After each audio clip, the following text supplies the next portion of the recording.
Assalamualaikum warahmatullahi wabarakatuh. Jumpa lagi dengan Bro Channel pendidikan dan pembelajaran yang ingin selalu berbagi info dan tutorial dengan sahabat Bro Channel dimanapun berada. Oke, pada kesempatan kali ini Bro Channel akan melanjutkan pembahasan soal AKG pedagogik untuk video yang ke-7. Namun sebelum kita menuju ke pokok pembahasan soal ini, silakan kepada sahabat Bro Channel yang baru bergabung, klik like dan subscribe untuk mendukung keberadaan channel ini. Selanjutnya, jika video ini dirasa bermanfaat, silakan share dengan sahabat yang lain. Semoga ini menjadi manfaat bagi persiapan asesmen kompetensi guru tahun 2020 ini. Oke, kita menuju ke soal pertama. Diketahui tujuan sebuah pembelajaran ialah melalui penugasan kelompok. Diharapkan siswa dapat menemukan volume kerucut. Media pembelajaran yang tepat untuk digunakan dalam pembelajaran tersebut adalah A. Kartu masalah yang berisi permasalahan yang berkaitan dengan volume kerucut. B.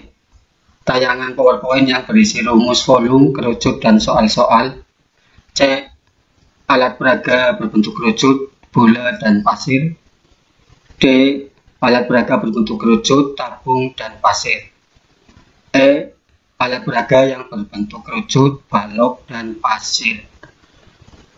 Untuk nomor 1 ini kita lihat kunci jawabannya. Kunci jawabannya adalah D.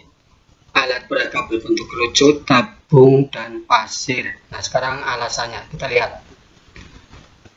Karena tujuan pembelajaran ialah melalui penugasan kelompok, diharapkan siswa dapat menemukan volume kerucut.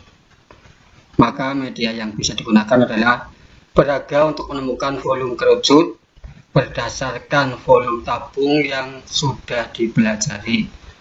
Untuk itu, media yang paling tepat adalah D, yaitu peraga berbentuk kerucut, tabung dan pasir. Lanjut ke soal nomor 2.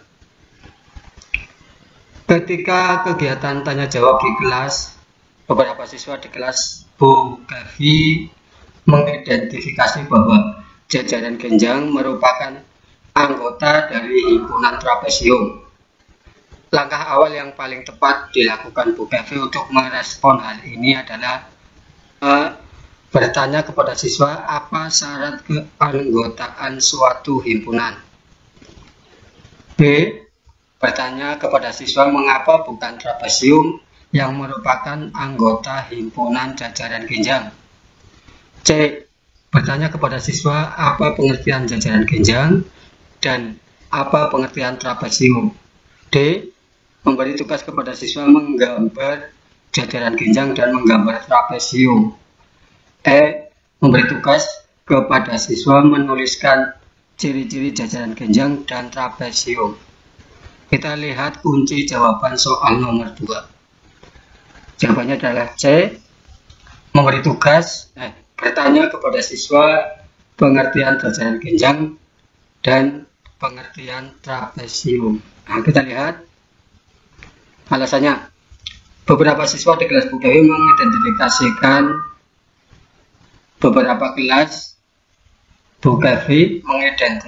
bahwa jajaran genjang merupakan anggota dari himpunan trapesium.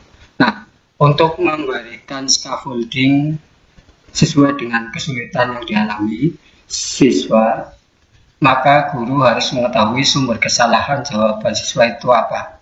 Untuk itu jawaban yang tepat adalah C, yaitu bertanya kepada siswa apa pengertian jajaran genjang dan apa pengertian trapesium agar masalah tersebut bisa diketahui. Soal nomor 3.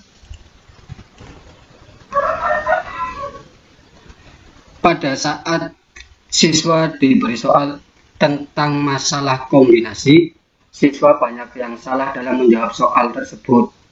Setelah dianalisis, kesalahan mereka dikarenakan salah dalam menerapkan rumus dan menganggap permasalahan yang diberikan adalah masalah permutasi. Nah, tindakan yang sesuai untuk menangani kesalahan siswa dalam menjawab soal-soal tersebut adalah A. Memperbanyak contoh-contoh soal yang menggunakan rumus kombinasi. B. Memberikan latihan masalah-masalah kontekstual tentang permutasi. C. Memberikan latihan masalah-masalah kontekstual yang dapat membedakan antara permutasi dan kombinasi. D.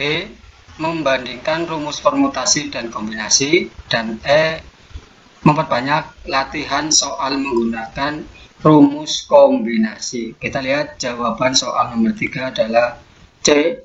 Memberikan latihan masalah-masalah kontekstual yang dapat membedakan antara permutasi dan kombinasi. Alasannya, saat siswa diberi soal tentang masalah kombinasi, siswa banyak yang salah dalam menjawab soal tersebut karena para siswa menerapkan rumus dan menganggap permasalahan yang diberikan adalah masalah permutasi. Hal ini dapat diindikasikan bahwa siswa kurang memahami permasalahan yang ada, termasuk masalah permutasi dan kombinasi. Untuk itu, tindakan yang sesuai untuk menangani kesalahan siswa dalam menjawab soal-soal tersebut adalah jawaban C, yaitu memberikan latihan masalah-masalah kontekstual yang dapat membedakan antara permutasi dan kombinasi. Lanjut untuk soal nomor 4. Dalam suatu kegiatan pembelajaran bahasa Indonesia, peserta didik memilih dan menyepakati topik yang menarik dan berada dalam konteks lingkungan sekolahnya. Maka mereka kemudian merumuskan masalah dan menyusun hipotesis. Selanjutnya, mencari dan mengumpulkan data melalui observasi, wawancara, telaah pustaka, serta melakukan pembuktian atas hipotesis sebelumnya. Setelah mendapatkan data, maka disusun sebuah kesimpulan. Model pembelajaran menulis yang dipakai dalam pembelajaran tersebut adalah A. Inquiry, B. Scientific, C. Discovery, D. Berbasis proyek, E. Berbasis masalah. Kita lihat kunci jawabannya. Soal nomor 4 adalah C. Discovery. Yes. Sekarang discovery itu meliputi simulasi, identifikasi masalah, pengumpulan data, pengelompokan data, pembuktian, dan penarikan kesimpulan. Ini jika menggunakan model pembelajaran discovery. Nah, yang namanya model pembelajaran itu kan sangat banyak. Model pembelajaran ini merupakan suatu bentuk pembelajaran yang memiliki nama, ciri, sintak, pengaturan, dan budaya. Misalnya discovery learning, project based learning, problem based learning, dan inquiry learning. Nah, di sini tadi discovery learning sudah, sekarang yang scientific. Nah, scientific ini meliputi mengamati, menanya, mengeksplor, mengasosiasi, dan mengkomunikasi. Inquiry, orientasi, merumuskan masalah, merumuskan hipotesis, mengumpulkan data, menguji hipotesis, dan menarik kesimpulan. Nah, berbasis masalah ini meliputi orientasi masalah, organisasi belajar, penyelidikan individu dan kelompok, pengembangan dan penyajian hasil penyelesaian masalah, analisis dan evaluasi proses penyelesaian masalah. Kemudian yang berbasis proyek meliputi penentuan proyek, perancangan, langkah-langkah, penyusunan jadwal, penyelesaian proyek dengan fasilitas dan monitoring guru, penyusunan laporan dan presentasi, dan evaluasi proses dan hasil proyek. Nah, di sini tadi sudah jawabannya adalah yang C, discovery. Berarti ada stimulasi, identifikasi masalah, pengumpulan data, pengolahan data, pembuktian, dan penarikan kesimpulan. Itu sintak yang ada pada model pembelajaran berbasis. Oke, sekarang dilanjut ke soal nomor 5.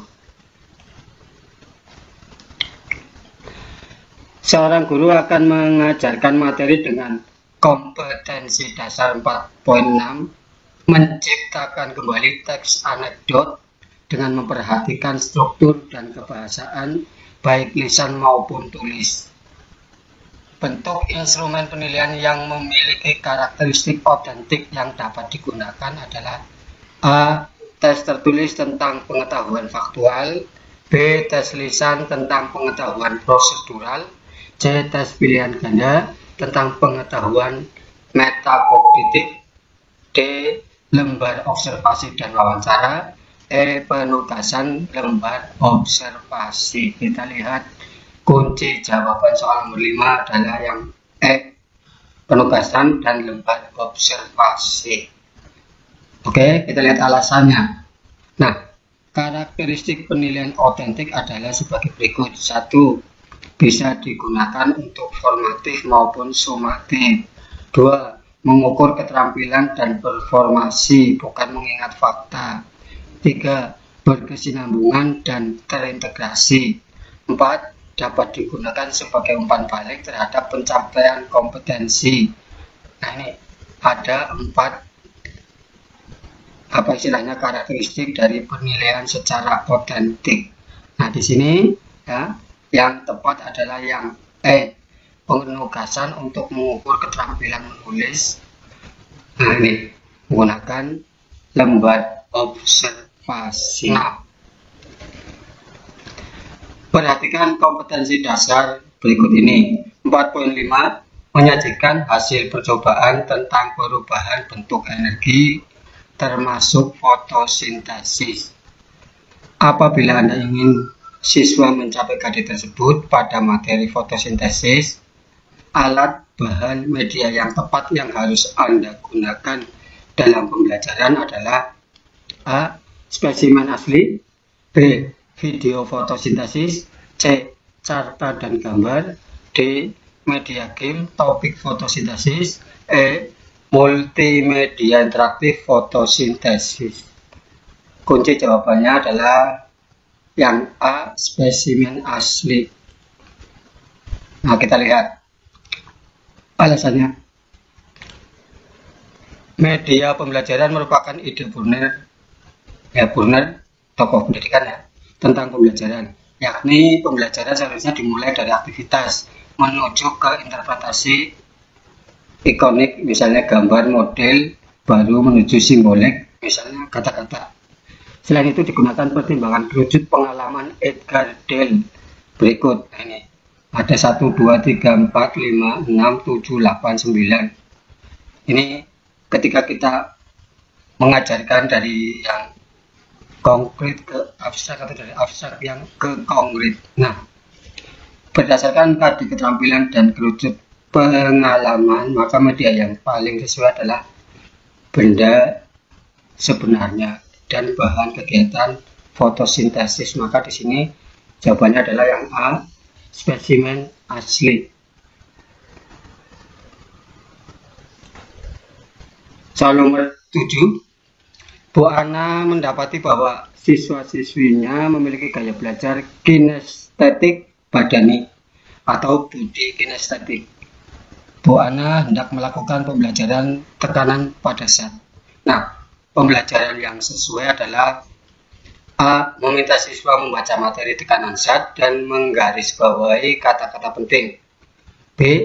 Menugasi siswa secara berkelompok untuk menelusuri internet tentang efek ketinggian atau tekanan udara rendah terhadap prestasi atlet. C. Menunjukkan gejala tekanan, mendiskusikan konsep tekanan, dan berlatih soal tekanan pada zat. D. Meminta siswa menyelidiki pengaruh luas permukaan benda terhadap kedalaman jejaknya bila ditaruh di atas plastisin. E. Memfasilitasi kenyamanan belajar tekanan zat dengan memperdengarkan musik dengan volume yang tidak terlalu keras. Ini gaya belajar yang dimiliki siswa adalah body kinestik. Kita lihat jawabannya adalah yang D. Meminta siswa menyelidiki pengaruh luas permukaan benda terhadap kedalaman jejaknya bila ditaruh di atas plastisin. Alasannya, nah di sini nih orang itu memiliki cara berbeda dalam menyerap dan mengolah informasi, dan selanjutnya menjadi gaya belajarnya. Pembelajaran yang sesuai dengan gaya belajar yang dominan dapat membawa manfaat agar penyerapan pengetahuan menjadi lebih cepat dan efektif. Nah, di sini ada bermacam-macam gaya belajar siswa ya.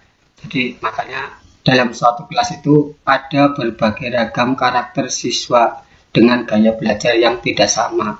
Nah, di sini ada 5 gaya belajar yang ditampilkan. Yang pertama, gaya belajar visual, berarti kemampuan belajar dengan melihat. Visual berarti melihat ya. Kemudian ada gaya belajar auditori. Nah, di sini auditori berarti menggunakan indera pendengarannya yang lebih baik dan lebih fokus. Jadi kalau yang ceramah menggunakan ini auditori, itu ceramah itu cukup bagus. Tetapi tidak semua dalam satu kelas itu gaya belajarnya auditori, makanya harus sekali waktu jangan hanya ceramah ya, mungkin praktek, mungkin melihat video dan lain sebagainya. Yang ketiga, gaya belajar kinestetik. Ini gaya belajar dengan melibatkan gaya gerak, jadi pergerakannya ini berarti bisa praktek, bisa dan lain sebagainya. Kemudian ada gaya belajar global. Anak belajar secara global memiliki kemampuan memahami sesuatu secara menyeluruh. Nah, kemudian ada yang kelima, gaya belajar analitik. Berarti di sini anak memiliki kemampuan memandang sesuatu cenderung ditelaah terlebih dahulu, tidak langsung begitu percaya, harus ditelaah secara perinci, spesifik dan teratur. Nah, ini gaya-gaya belajar yang dimiliki oleh anak dengan beragam karakteristik dalam satu kelas. Maka yang namanya metode pengajaran atau pembelajaran diharapkan tidak monoton ya, dengan berbagai media atau berbagai model pembelajaran bisa digunakan sehingga bisa menampung berbagai gaya yang dimiliki oleh anak 8.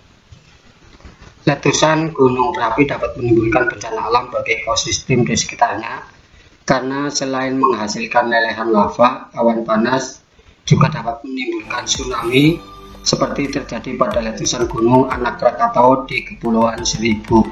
Langkah berikut yang paling tepat dilakukan untuk menghindari bencana tersebut adalah A. Menjauhi daerah pantai dan bergerak ke daerah yang lebih tinggi.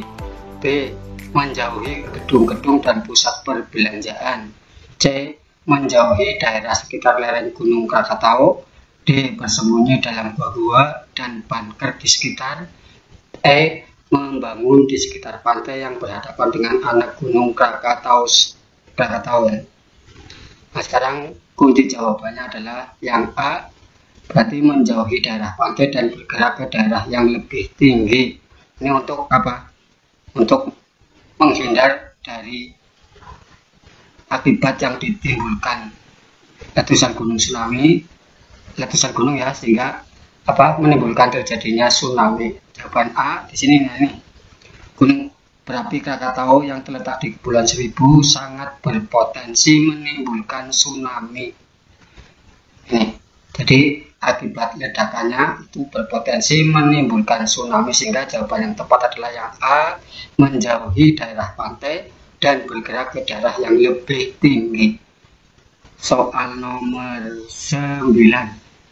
Dalam pembelajaran mengkonstruksi suatu teks, salah satu prinsip pembelajaran menggunakan pendekatan saintifik yang harus ada adalah A. Mengamati, menanya, mencoba atau mengeksplorasi. D. Mengasosiasi atau merumuskan. E. Mengomunikasikan. Ini pendekatan saintifik. Kita lihat kunci jawabannya adalah yang C, mencoba atau mengeksplorasi. Alasannya, tahapan dalam pembelajaran saintifik terdiri atas mengamati, menanya, mengeksplorasi, mengasosiasi, dan mengkomunikasi. Sebenarnya di sini A, B, C, D ini ada semua ya. Nah, di sini fokusnya pada mengonstruksi suatu teks dimanapun berada. Barangkali hanya ini yang bisa saya sampaikan, kurang lebihnya mohon maaf. Sekali lagi mohon dukungan untuk subscribe bagi yang belum. Silakan yang sudah like dan beri komentar untuk perbaikan channel. Demikian saja, wabillahi taufiq wal hidayah. Assalamualaikum warahmatullahi wabarakatuh.